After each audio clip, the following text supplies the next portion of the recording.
아멘. 우리들이 이렇게 숨을 들이마시면 이 숨을 하고 들이마시면 이 숨은 목구멍을 통해서 목구멍을 통과한 다음에 이 기도를 통해서 폐로 이렇게 들어갑니다. 그러면 호흡을 잘 할 수 있죠.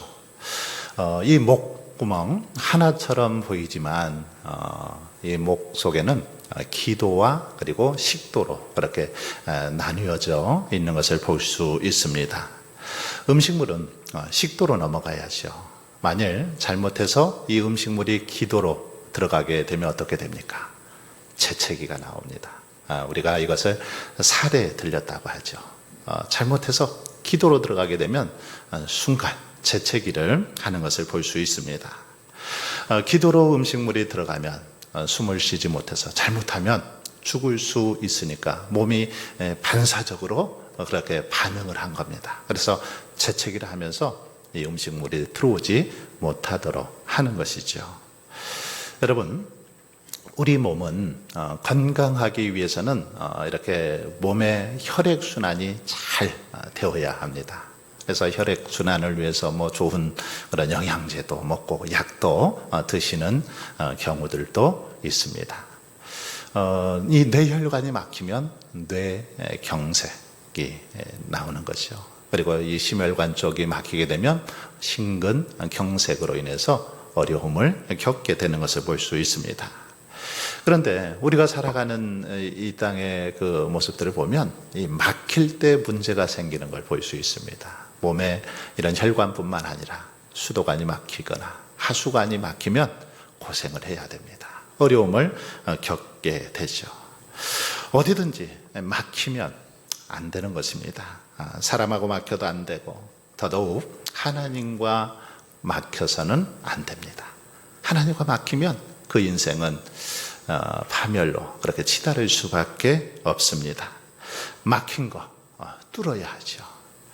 그런데 재미있는 것은 이렇게 이 목 속에 기도가 막히면 호흡을 하기 힘든 것처럼 우리 영혼의 호흡인 기도, 믿음의 기도가 막히면 우리의 영혼이 병들고 또 죽어가는 것을 볼 수 있습니다. 그러므로 우리의 이 영혼, 우리의 영혼이 건강하기 위해서 아름답게 성장하기 위해서는 기도가 열려 있어야 됩니다. 믿음의 기도가 열려 있어야 됩니다. 기도의 문이 활짝 열려질 때 우리는 이 땅에서 정말 능력 있는 삶을 살아갈 수 있고 하나님께서 기뻐하시는 삶을 살 수 있기 때문입니다. 오늘 본문을 보면 기도가 활짝 열렸을 때에 하나님께서 놀라운 축복을 해 주시고 있는 그런 장면을 볼 수 있습니다. 느헤미야는 예루살렘 성이 무너진다는 소식을 듣고 하나님 앞에서 수일 동안 울며 금식하며 기도했음을 지난주 말씀을 통해서 살펴보았습니다. 하나님 앞에서 간절히 기도했습니다. 그렇게 기도한 후에 이제 오늘 본문에 보면 아닥사스다 왕 앞에 나아가서 자신을 유다에 보내서 유다 땅에 좀 가서 무너진 그 예루살렘 성을 재건할 수 있도록 허락해 달라고 왕에게 요청을 하고 있는 그런 모습을 볼 수 있습니다. 그러더니 하나님께서는 아닥사스다 왕의 마음을 감동시켜 주시죠. 그래서 느헤미야의 모든 요청을 다 수락해 준 사실을 볼 수 있습니다.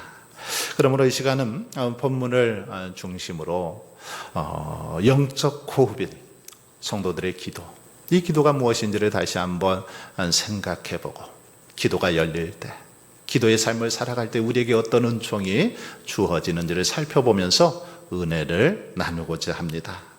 여러분, 기도, 이 기도가 무엇입니까? 기도는 우리 성도들의 표징이다 이렇게 말할 수 있습니다. 기도가 뭐냐? 믿는 사람들의 표징, 이게 기도입니다. 바꿔 말하면 기도하지 않으면 성도라고 말할 수 없다라는 겁니다. 하나님의 자녀들은 기도의 사람이어야 합니다. 성도의 표정이기 때문이죠.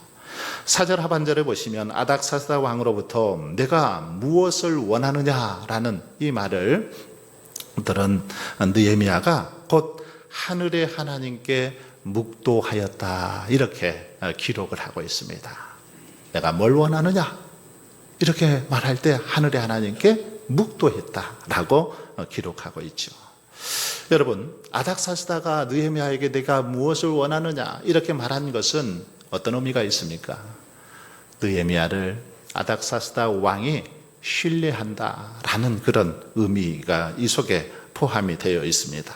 뿐만 아니라 내가 너를 도울 의지가 있다, 네가 뭐든지 이야기하면 내가 들어주겠다, 이런 지금 말이 이 말씀의 표현입니다. 이것은 느헤미야의 기도가 응답된 그런 결과였죠. 느헤미야는 자신의 기도가 응답되었으니 얼마나 기뻤을까요?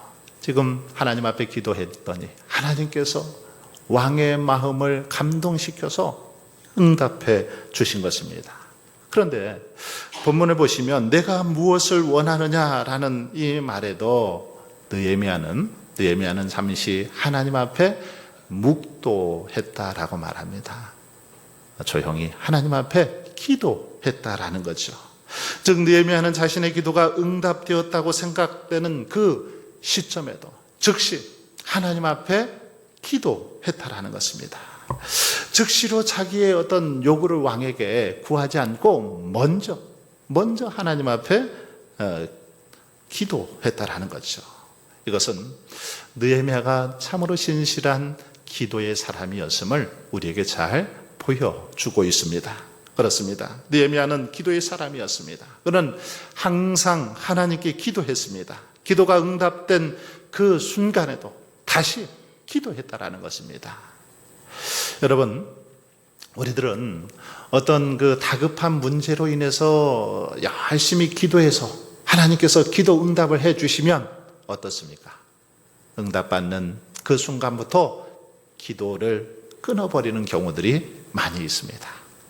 기도 응답받았으니까 더 이상 기도할 필요가 없다는 거죠. 그래서 기도를 중단하는 경우들이 많이 있습니다. 그러나 느헤미야는 그렇지 않았습니다.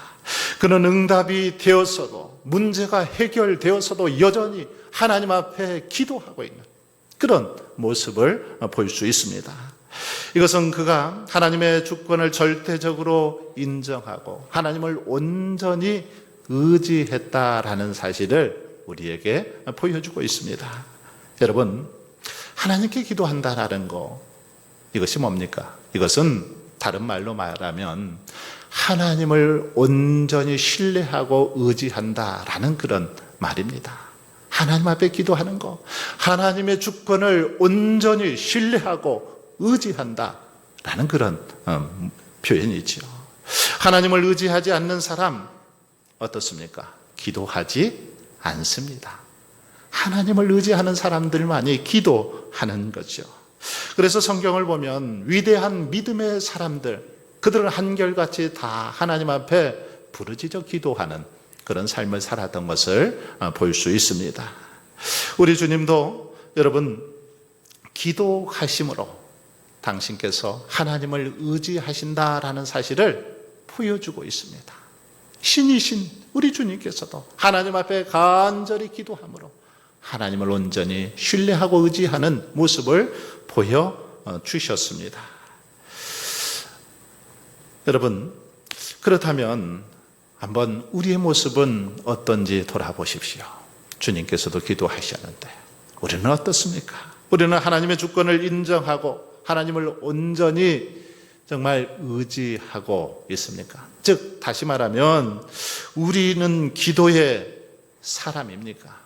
매 순간 언제 어디서든지 하나님 앞에 기도하며 나아가고 있습니까? 기도로 시작하고 기도로 마무리하고 있습니까? 여러분, 기도는 우리들이 하나님의 사람임을 보여주는 표정입니다. 하나님의 자녀임을, 하나님을 온전히 신뢰하는 사람임을 보여주는 표정, 기도라는 것입니다. 그러므로 저와 여러분이 하나님을 사랑하고 하나님을 온전히 의지한다면 더욱더 깨어 기도하는 그런 믿음의 삶을 살아갈 수 있기를 바랍니다. 에베소 교회를 향한 바울의 권면처럼 항상 성령 안에서 깨어 기도하며 쉬지 말고 기도하며 나아갈 수 있기를 바랍니다. 그래서 날마다 하나님의 능력을 덧입는 그런 저와 여러분의 삶이 되시기를 바랍니다. 두 번째로, 우리가 하나님 앞에 간절히 기도하면 하나님께서는 우리의 기도에 가장 정확하고 구체적으로 응답해 주시는 분임을 우리는 오늘 말씀을 통해서 알 수 있습니다. 우리가 기도할 때, 하나님 앞에 간절히 부르짖어 기도할 때 하나님께서는 가장 정확하고 구체적으로 우리의 필요를 채워주시고 응답해 주시더라는 것입니다. 느헤미야의 기도는 아주 정확하게 그리고 구체적으로 그렇게 응답이 되었습니다. 이것은 우리 하나님께서 어떤 일을 정확하고 구체적으로 그렇게 이루시고 성취하시는 분이기 때문이죠. 본문에 보면 느헤미야가 자기 나라로 가기 위해서 아닥사스다 왕과 논의한 것, 이때는 오늘 본문에 보면 아닥사스다 왕 20년 니산월이었습니다. 이에 반해서 1장에 보면 느헤미야가 자신의 그 귀국을 위해서 하나님 앞에 기도한 때는 언제입니까? 예루살렘이 무너졌다는 소식을 듣고 기도하기 시작한 때는 기슬월이었습니다. 기슬월, 아닥사스다 왕 20년 기슬월이었죠. 기슬월은 태양력으로는 11월과 12월에 해당이 되고 니산월은 3월부터 4월에 해당되는 게 바로 니산월입니다. 그러므로 느헤미야가 기도한 때와 아닥사스다와의 귀국에 대해서 논의한 때의 그 간격이 있죠. 바로 4개월의 간격이 있었습니다. 느헤미야는 하나님 앞에 기도한 지 약 4개월 만에 응답을 받았던 것을 볼 수 있습니다. 그래서 아닥사스다의 전폭적인 지원 아래 예루살렘으로 귀환하게 되죠. 여러분, 우리는 이런 사실을 통해서 하나님의 뜻에 합당한 기도, 하나님 앞에 드리는 합당한 기도는 하나님께서 정확하고도 아주 구체적으로 응답해 주신다는 사실을 알 수 있습니다. 6절을 한번 보십시오. 그때에 왕후도 왕 곁에 앉아 있었더라. 왕이 내게 이르시되 내가 몇 날에 다녀올 길이며 어느 때에 돌아오겠느냐 하고 왕이 나를 보내기를 좋게 여기시기로 내가 기한을 정하고. 이 말씀을 보시면 느헤미야가 간청을 할 때 아닥사스다 왕 옆에 왕후가 있었다라고 그렇게 설명하고 있습니다. 여러분, 원래 이 왕후는 공식적인 그런 회의에는 참석하지 않습니다. 그렇기 때문에 왕후가 곁에 있었다라는 것은 지금 공식적인 자리가 아니라 사적인 그런 자리였음을 알 수 있죠.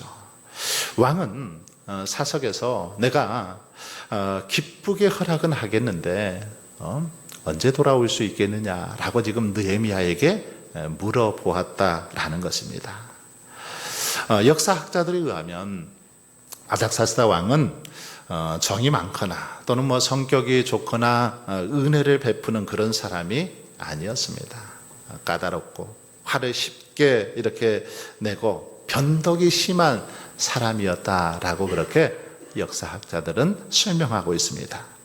그런데 지금 그런 아닥사스다 왕이 느헤미야에게는 아주 다정하게 기쁨으로 그렇게 허락을 해주고 있는 그런 모습을 볼 수 있습니다. 그러면서 하는 말이 언제 돌아올 것인지 기한을 묻습니다. 무슨 말입니까? 돌아올 기한을 왕이 정해주지 않고 느헤미야 자신에게 정하라는 것입니다. 당신이 원하는 시간만큼 그렇게 다녀와라. 그렇게 지금 말하고 있는 것입니다.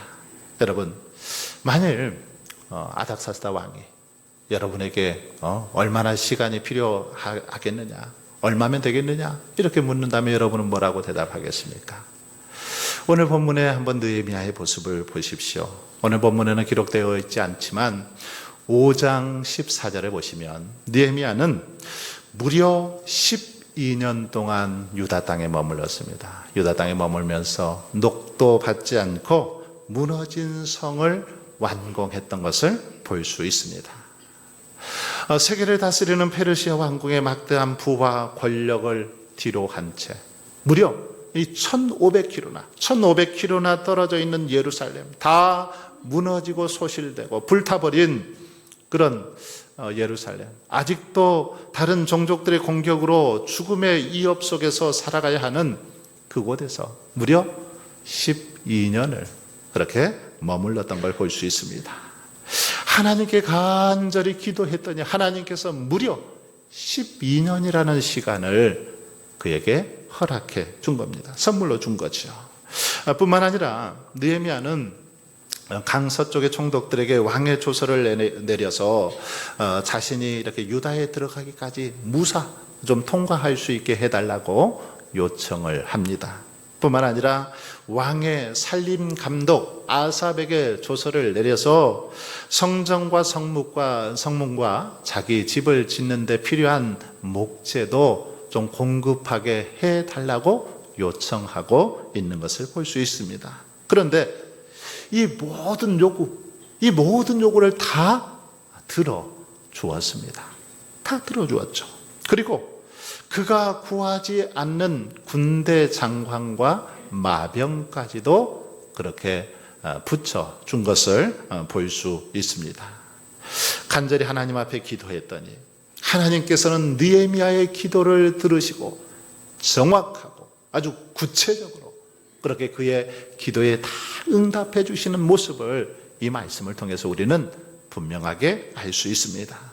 여러분, 이처럼 우리 하나님께서 우리들의 기도를 들으사 가장 정확하고 완벽하게 또 구체적으로 우리의 기도를 들어주시는 분임을 믿습니다. 그러므로 저와 여러분은 느헤미야와 같이 하나님의 주권을 신뢰하며 온전히 믿음으로 기도하며 나아갈 수 있기를 바랍니다. 느헤미야는 하나님의 주권을 절대적으로 믿고 신뢰했습니다. 모든 일의 배후에는 하나님이 계심을 믿고 조금도 의심하지 않았습니다. 하지만 많은 사람들은 하나님의 이름을 부르면서도 하나님의 주권은 인정하지 않는 경우들이 많이 있습니다. 그러나 이것은 바른 신앙의 모습이 아니죠. 단지 주의 이름만 부르고 하나님의 주권을 인정하지 않는 신앙, 이것은 결코 참된 신앙이라고 볼 수 없습니다. 어쩌면 이것은 우상을 숭배하는 사람들이나 헛된 신을 그렇게 섬기는, 죽은 신을 섬기는 자들이나 하는 행동이죠. 우리가 진정한 그러기에 성도라면 여러분, 우리는 하나님의 주권을 온전히 인정하고 신뢰하며 하나님을 의지해야 되는 줄 믿습니다. 모든 것, 이 세상의 모든 일이 하나님의 뜻에 따라서 다 이루어진다라는 사실을 믿고 고백하며 나아가야 한다라는 것입니다. 성경은 만물이 주에게서 나오고 주로 말미암고 주에게로 돌아간다라고 그렇게 말씀하고 있습니다. 그렇습니다. 모든 것, 이 세상의 모든 것 다 주로부터 말미암죠. 주님으로부터 나온다라는 것입니다. 그러기에 하나님께서 막아버리시면 어떻습니까? 아무리 좋은 계획이라도 이루어지지 않는 것입니다. 여러분, 아무리 유능한 사냥꾼이라도 원하는 짐승 다 잡을 수 있을까요?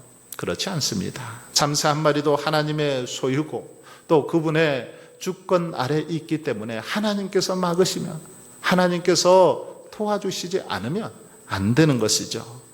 이와 같이 온전히 성취되는 것, 오직 하나님의 뜻뿐입니다.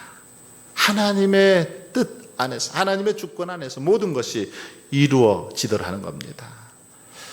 기업이나 정부의 계획은 얼마든지 무산될 수 있죠. 하지만 하나님의 뜻, 하나님의 계획은 결코 무산되지 않습니다. 반드시 이루어지죠. 그래서 솔로몬은 잠언에서 사람이 마음으로 자기의 길을 계획할지라도 그 걸음을 인도하시는 이는 여호와시다라고 그렇게 고백하는 걸 볼 수 있습니다.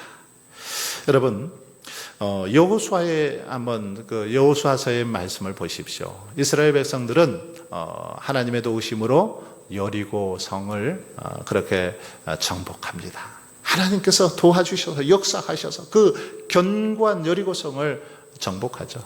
정복하고 나니까 어떻습니까? 굉장히 좀 교만한 마음이 들었던 것 같습니다. 그래서 작은 아이성, 이것은 뭐 소수의 병력만으로도 올라가서 충분히 칠 수 있다라고 그렇게 올라갔는데 그만 거기서 대패를 하고 맙니다.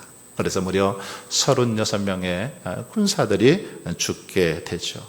왜요? 아간의 범죄로 말미암아 하나님께서 도와주시지 않았기 때문입니다. 하나님께서 허락해 주시지 않았기 때문이죠. 이처럼 여러분, 우리들이 볼 때는 100% 그것이 이루어질 것 같고 성취될 것 같아 보이는 일이라도 하나님께서 막아버리시면 소용이 없더라는 거죠. 하나님께서 도우시지 않으면 이룰 수 없더라는 것입니다. 하지만 반면에 그 일이 전혀 불가능해 보이는 일이라도 하나님께서 역사하시고 도우시면 여리고성이라도 무너뜨릴 수 있는 것입니다. 그래서 예레미야 33장은 이를 행하는 여호와, 그것을 지어 성취하시는 여호와, 그 이름을 여호와라 하는 자가 이같이 이르노라.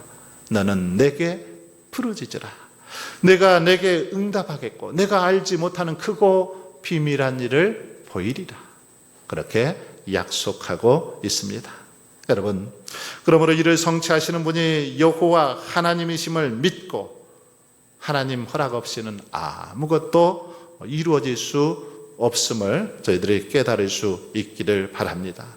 그래서 더 하나님만을 신뢰하고 의지하면서 무슨 계획을 세우든지 어떤 일을 하든지 항상 하나님 앞에 기도하며 나아갈 수 있기를 바랍니다. 그럴 때 우리 하나님께서 가장 정확하고 완벽하게 구체적으로 응답해 주실 줄 믿습니다. 마지막으로 성도들의 기도는 우리에게 기회를 열어주는 것을 볼 수 있습니다. 우리가 하나님 앞에 간절히 기도할 때 기회가 활짝 그렇게 열리더라는 거죠. 왕의 호의적인 말을 듣고 잠시 하나님께 묵도한 느헤미야는 5절에 보면 왕에게 적극적으로 자신의 그 요구사항을 말하고 있는 것을 볼 수 있습니다.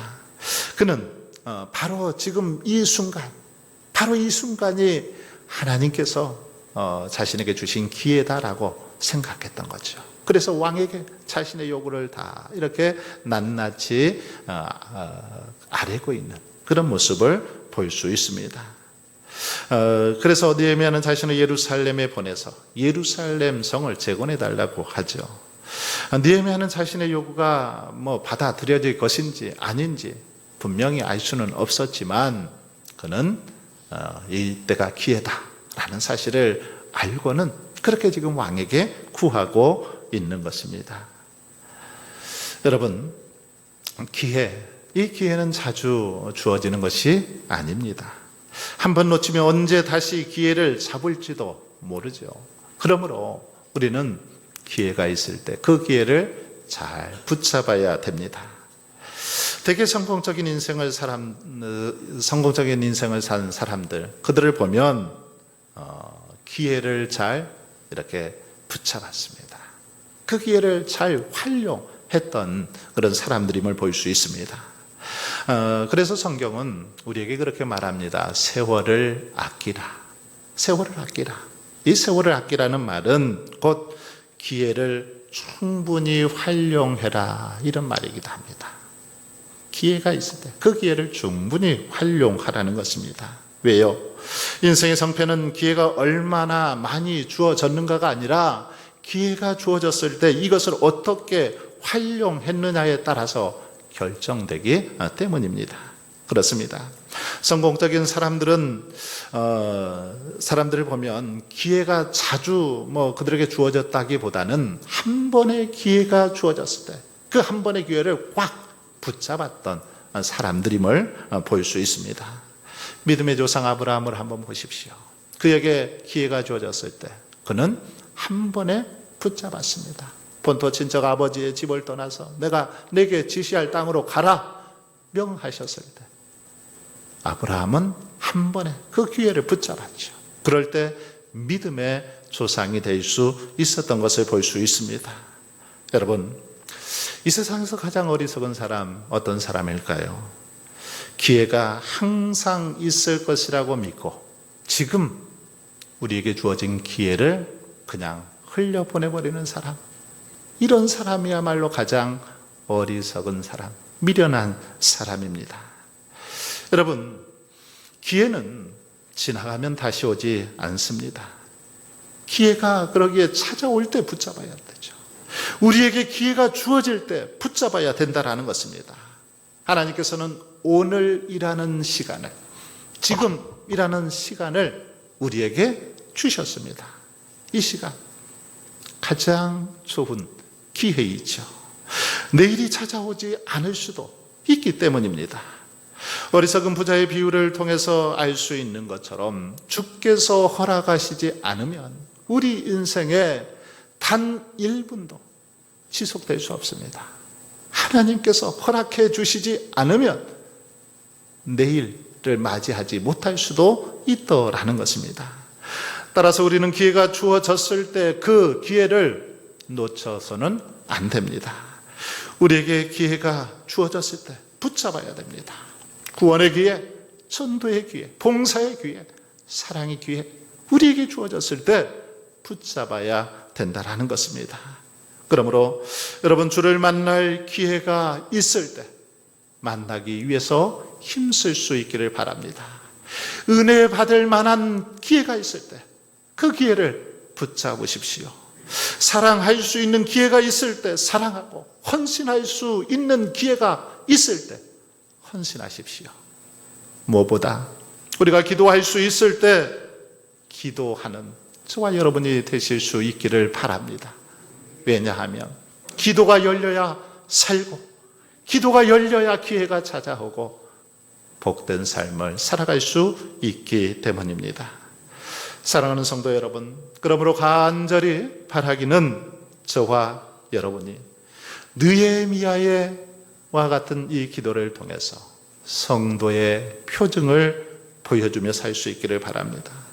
그리고 날마다 하나님께로부터 정확하고 구체적인 기도의 응답을 받으며 찾아온 기회를 온전히 붙잡아서 정말 더욱더 복된 삶을 통해서 날마다 우리 하나님께 영광 돌리며 살아갈 수 있기를 주님의 이름으로 간절히 축원합니다.